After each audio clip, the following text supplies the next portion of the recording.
Hello family, welcome back to the channel. It's your boy E, the Dividend Passport Bro, back with another video, guys. And I'm sorry, just making a video this late. I've been trying to get it done, but of course, when you got a 21-month-old running around, they decide who gets to do what, when, and how. Okay, so as always, guys, thanks for supporting the channel. We are on our way to 1,700 subscribers, and we make it up to 2,000 subscribers by the end of the year, which is the goal. We can make it or we cannot make it. You know, whatever happens, happen. As always, this is not financial advice, but I wanted to share something, do something a little different today with the channel. And I want us to take a look at a video about retirement. And the goal on this channel is to motivate. And sometimes, you know, just talking to people and, you know, they don't really get it until they see, you know, what's going on with other people. So, without further ado, let's get to it. Are generally at peak earning potential, yet more than half worry they'll run out of money in retirement. So in tonight's Eye in America, the latest installment of our series on retirement planning, CBS's Jill Schlesinger visits one couple in their 50s, want to be saving more for later, but they've got a lot on their plate. Dinner time at the Gomez residence in suburban Boston means feeding 3 generations. Here you go. It's crazy. We're raising my niece and nephew. My mother lives with us, and my sister lives with us. So how many people total in this house? 7. Alicia, 56, works for a nonprofit, and her husband, Chu, 58, works in logistics. They're part of the sandwich generation. So, guys, 58 and 56. I'm 51, will be 52 next year. Technically, I consider myself to be retired, even though I still work a job. But I don't need that income to retire. And also to maximize my funds, I'm planning to move to Colombia and live between Colombia and DR. But as you can see, people stay back home because of their children and family, right? That's part of the reason why I'm still in the U.S., because of my older brother. But now that's been rectified, so of course now it's time to make change plans, because of you got to take care of yourself, because nobody gonna take care of you. Workers supporting young relatives and aging parents. I equate it to a turkey club sandwich because the club sandwich has a lot of layers, and we have a lot of layers. Intergenerational arrangements like this account for roughly 5 million U.S. households. They can easily wreak havoc on retirement plans. How do you think about the future? We were thinking 62. You know, we can retire at 62 and still be young. And the other day she says, "You're going to work to 70, right?" I'm like, "I guess so." 50s is a good time to save. People in their 50s, says labor economist Teresa Ghilarducci, need to put away as much of their earnings as possible. In your 50s, you may be pressured to help your adult children. You may be pressured to even help your older parents, but don't sacrifice your own retirement savings. The Gomez's are saving, but they are more than $500,000. So that's a key point, right? She said, don't sacrifice your retirement savings. Like I tell you guys all the time, invest in your future. Now, to the guys that are younger, you guys can take your time and do it in 20 years. But if you in your late 40s, 50 like myself, I mean, you only have maybe 10 good years of work left, depending on your career and income level. So it can be tough. But like I said, it's all to help motivate you guys to see what other people are going through, and it only get worse. In debt, including house, car, and college loans for their 2 daughters. How long before those are paid off? He's going to be 71 when they're done. Yeah, we'll have those for a long time. The Gomez's do have a nest egg, but not a big one. If you're in your 50s like them, here's what to consider. Have honest conversations about how long any assistance for relatives, like any older children, will last. Temporarily reduce retirement contributions to pay down any high-interest debt, like credit cards. Then importantly, don't forget to boost your savings. Is the money coming in covering the bills that you have? We have enough, but it's not where we should be. God forbid if one of us gets sick or we are laid off, what will that do to us financially? Well, people in their 50s have a really high chance of losing their career job. So watch your back, keep your job. Both Alicia and Chu were in fact laid off in their 50s. Alicia picked up consulting work, then was rehired. But it took Chu 6 months during the pandemic to find a new job. When you get laid off, you can't do the 401k, so that was 6 months of 401k that was not being put in there. $15,000 in 401k contributions, which would have been worth roughly. So he got laid off, of course, and then, you know, what you call it, COVID happened, and that, of course, that messed everything up. But, you know, 401k, yeah, it's cool, right? You gotta have a job to put money in 401k, but you still gonna have to pay taxes on that money. That's why I tell you guys, put your money in a Roth. If you leave a job, take that money out, put it in a Roth, pay the taxes. And, you know, you don't really need a lot to live, you know, other part of the world. Now, for the U.S., yes, you know, depending where you live, you might need to spend more money to live. Now, I talk about this all the time, right? Oh, come on. I talk about this all the time, especially this particular clip here. This was one of my fears for a long time, and this is my first time seeing this video, other than, you know, downloading it.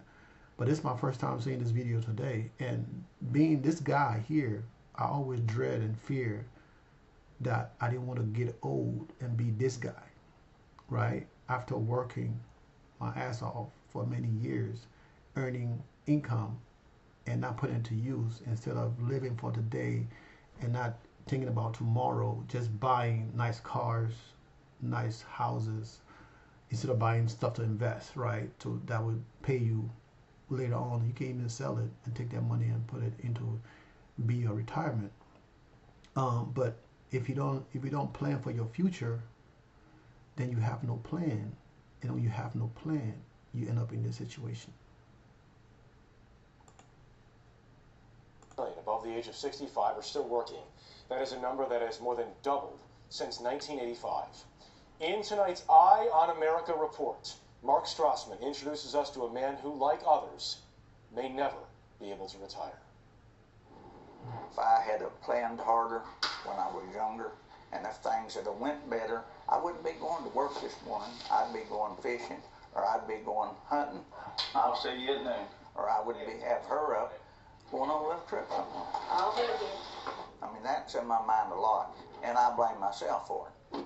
We'll just go ahead and punch right in. Morning. Here's your sticker. Tom Cooler is still working. Bye-bye. He's 80 years old, a part-time greeter, 5 days a week at Walmart. How you doing? I talk about this many times on this channel. That was my fear, doing that job right there, greeting people at Walmart 5 days a week just to make ends meet. And watching that, you know, it makes me feel like I made the right decision 2019 when I decided to do dividend investment, right? When I decided to start investing in dividends. And it took almost 5 years to get to where I'm at now, but I can safely retire and move to Colombia with my baby girl and live in Colombia with $25,000, $30,000 a year and never ever worry about money, and be able to take trips, travel back and forth to the US, go to other parts of the world, and do that stress-free, and focus on other things that I can do to generate income without a job. You know, like my new passion here is making these videos to motivate you guys. And I mean, people can say whatever they want to say, but you know, there's a lot of resources out there if you decide you want to do it for yourself. Now, if you don't, you can end up like this gentleman. Good to see ya. Y'all have a great day. Hello, hello. Mark. It's great to meet you. We met at this store in Wagner, Oklahoma. I heard you're basically the mayor of Walmart. Is that true? You know? Well, I'm close to it. long have you worked here? I'm going on 9 years. 9 years. I'm only going to work 30. Coomer is a kidder, but why he's still working is no joke. When you got this job, you needed this job. Yeah, you betcha I did. When you lose your retirement at a big place like McDonnell Douglas, you need a job. In 1994, McDonnell Douglas closed its plant in nearby Tulsa. Coomer, a machinist, had worked there 29 years. And all of a sudden a loudspeaker come on, and it said, "Attention, McDonnell Douglas will close in 60 days. And I mean, we stopped and looked at each other and thought, what in the world? To me, that was just like you'd walked up and slapped me in the face. Because all your plans... All my dreams was just then going out the door. He was 56 years old with an 8th grade education and 1 year shy of a full pension. Financially, the Coomers have never recovered. Over the years, they burned through retirement savings, downsized their house and lifestyle, but still have a mortgage they can never pay off. The average American over 65 lives on about $4,100 a month. With his Walmart checks, their Social Security, and his partial pension, Tom and Ellen Coomer live in around $3,100 a month, more than $1,000 less than the national average. Is this the retirement that you imagined? No. Tom's wife of 63 years has 4 heart blockages and diabetes. He calls her every break. I just wanted to check on you, and remember, I'll be in a little after 11. Never get her out of my mind. Had her too many years. I can't afford to lose her. Have a good day. Tom Coomer Alrighty. worries he'll never be able to afford retirement. He likes to work and needs to work, but I feel guilty too because he's having to work at his age. It hurts me that I can't do for her what I wanted to do. Do you feel like the American dream came true for you? I was right at the door, but I never did get to go through it. That was Mark Strassman reporting for Eye on America tonight. Record numbers of Americans are hitting retirement age in 2020. That was deep, right? Imagine you work your whole life, and then a year before you hit pension, and they tell you no pension, right? That happened. You know, I work in corporate America as a senior director for cybersecurity for a company that was going to make me a partner in that business. And then a year before I left, they hired a new director, a new COO, and he decided that I wasn't good enough to be partner in that business and get, you know, stocks and profit sharing in their business. Fast forward, within a year, I was out of there, right? And not only that, 3 months after I left, he left for another business to go start up another business. So, business is business. It's nothing personal. Some people don't like you for whatever reason, and they feel they can talk to you in kind of way. And I'm one of those guys that I don't take crap for nobody. And especially when I made my FU money, when I had my FU money to where I can leave America and go anywhere and live, I wasn't taking that for anybody. And I always did my CYA, I always called my butt all the time, even to when they told me, you know what, we don't need you no more. And I was like, man, that really? Because I was expecting that over a year ago when you guys first started trying to get me. I was expecting that a year ago, but it took them a whole year. And the reason why they let me go, because I told them I wasn't coming back from Colombia to come back into the office, because they wanted me to go to the office 2 days a week. And I told them no, I've been working remote since I got this job. Even though I go to the office because I want to, not because I have to. But you know what? God will have it. I left that job, went into another job that paid me almost twice what I was making in that job. And I get to work remote, and I can work from anywhere in the world today that I can work and do that. Let's continue the video. We won't make this too long. Each facing the anxiety-inducing question, do I have enough saved? Yeah, that's a good question. Nearly Do you 40% have enough of saved? households face a substandard of living in retirement. And as Jill Schlesinger reports, it's forcing some out of retirement and back to work. this is certainly not part of Larry Gessick's retirement plan. Larry The Gessick. 77-year-old electrician by trade leaves at 5:30 a.m. and heads for his part-time job unloading trailers at a local supermarket in St. Petersburg, Florida for $14.75 an hour. His wife Joyce, 66, prepares for her workday, making $14 an hour as a full-time legal administrator. It's not really a retirement. What is it? It's working every day. The Gessicks came out of retirement not because they wanted to, but because they had to, and are among the 11 million Americans, 1 in 5 over 65, who are still working. It's hard. 77, still busting my butt. So I call it the work, retire, repeat syndrome. Labor economist Teresa Ghilarducci says work is the new retirement. More than half of the people who are retired right now do not have enough money to be retired. Who's to blame for all of this? I blame policymakers who experimented with our retirement system 40 years ago, and they are not saying the experiment failed.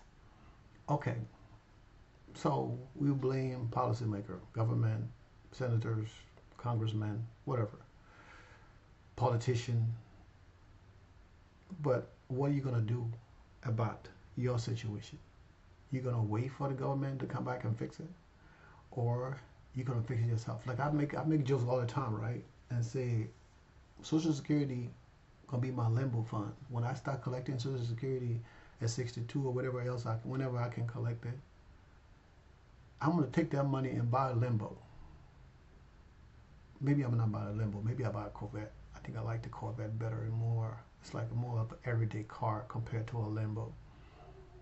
But yeah, I might take that money and buy me a Corvette Stingray if they still have those around by the time. I mean, that's 10 years from now. I would be filthy rich anyway, so maybe I buy a limbo. Doesn't matter. But guys, you know, put a joke aside. This is very, very serious. This is real. This is no joke.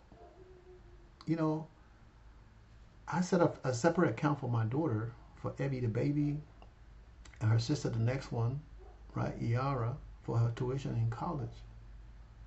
And I have enough money into that account right now that's going to pay her tuition until she graduates from college.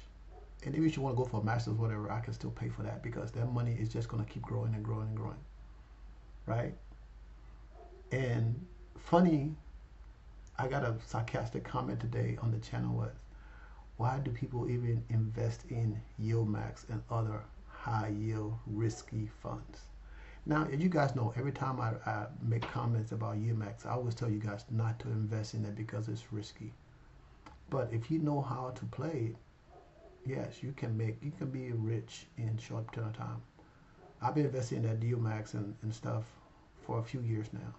But up until the last 3 months, I've been like maximizing yield max, even putting margin to my account to where next year I'm going to be a liquid millionaire in the market, right? And I don't only invest in yield max. I invest in SHD and all the other funds, but people want to pick what they want to. They don't talk about the full story. But we don't care about that. The goal of this channel is to motivate you. Now, I warned you to always, I tell you guys, do what I say. Don't do what I do. Like your parents used to say. My mom used to tell me that all the time, right? And I give you guys multiple ways to invest, not just high yield. Yeah, you can bet in 1 or 2% if you got 20 years. But if you got 5, 3, 4 years left to retire and you don't have enough, you have to risk it all because, you know, you gotta go in or go home, right? Win or go home. Okay? You gotta do that. Let's listen to That this. experiment is what we know today as the 401k, named after part of a 1978 law that offered companies an alternative to the traditional pension plan.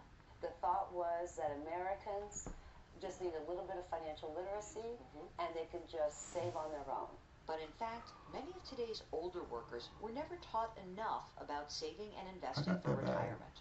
I grew up on a farm. Nobody there instructed any of us to put money aside and make your own way later on down the road. Whether you're past past 65 like the Gessics or almost their ages, there are a few rules of the road to keep in mind. Basically, everyone needs a plan. First, figure out when it's best to claim Social Security. Next, fund an emergency reserve. Still working? Set aside 6 to 12 months worth of living expenses. Already retired? Make it 1 to 2 years worth. And keep that reserve in a safe, easily accessible interest-bearing account. Like many working Americans, the Gessics were more doers than savers. They drained their 401ks. I think to us it felt more like a savings account than to focus on, I need to have this piled up to actually live on. They have a mortgage, a car loan, and are paying down about $12,000 in other debt. But even with Social Security, some old pension funds, and their paychecks, money is tight. All these expenses and the debt paydown leaves you with very little money every month, right? Yes. How much is that? $50. Had the Gessics waited to age 70 to claim Social Security, they would be collecting more. Can you look at a time where... So guys, you know, we talk about this every day. Invest in your future. Invest in your future. I'm 51, about to be 52, right? I started this at 46, I think. I started my investment 2020, but I started researching in 2019. In 2020, my job cut my salary in half because of COVID. And at that point, I knew that I never wanted to rely on a job to live. Now, of course, I got a lot of expenses in the US, but if I was to sell everything I have today and move whatever, Colombia, DR, Mexico, Portugal, England, whatever else I can go and live, I wouldn't need to work for anybody. Because why? Because I made it a priority. And on this channel, the Dividend Passable Bro, because I am a Passable Bro, I invest in dividends. It's to motivate you guys. Now, you just watched that, right? And this channel is monetized, and that video might not be monetized, but this is all for learning purposes, right? And hopefully, this is another motivation you guys needed to get started. I can't think of a way better to motivate you guys than see what would happen if you don't start investing in your future. Now, if you're young, I mean, you can take your time, do it the slow way, or do it the mid-level highway, or go crazy like me. I do a little bit of all of them, right? Because I want to add more money to my safer investments. So when the time comes, instead of having $35,000 a year coming, compared to now what I have over $270,000 a year, I might have $100,000 a year coming, right? Or it might go up. I mean, if I do this for the next 10 years, it's gonna be crazy. Do enough so my daughter, the baby, is old enough, because she's 100% daddy's girl, 100% daddy's girl, to where she can learn a lot of these things, because her other sisters, I've been talking to them, they don't care. But maybe she'll take my footsteps. She'll follow her daddy's footsteps and take that mantle. But guys, as always, invest in your future. All right? I hope this touches your heart and get you started as a kick in your, you know what, to get you started. All right, guys, thanks. Enjoy the rest of your day, and we'll do it again tomorrow. Peace out.